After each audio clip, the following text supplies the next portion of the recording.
কোন চোখে কোন আই মেকআপ করবে। আচ্ছা, ডাউন টার্ন আইজে lift the corner, blend up and out.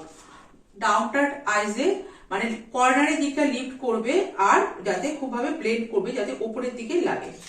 R deep set মানে চোখগুলো যাদের ঢোকা বা গর্ত থাকে সেখানে তুমি সবসময় লাইট কালার ইউজ করবে, কখনো ডিপ কালার ওখানে ইউজ করা যাবে না। ফুল কাট ক্রিজ বা half cut crease eye makeup আমার আইজে করতে হবে। রাউন্ড আইতে কর্নারটাকে লিফট করতে হবে।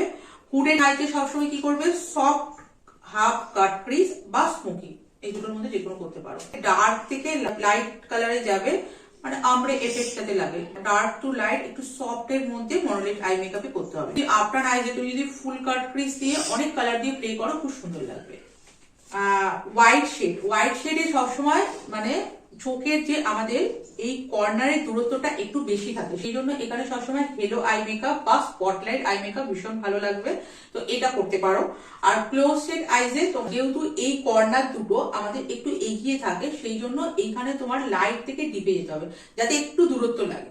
তো চোখের অ্যাকর্ডিং মানে চোখ অনুযায়ী কিন্তু আই মেকআপ করতে হবে। কোন চোখে কোন আই মেকআপ করবে, যদি ঠিকঠাক আই মেকআপ না করো তাহলে কিন্তু আই মেকআপটা খুব ভালো লাগবে না।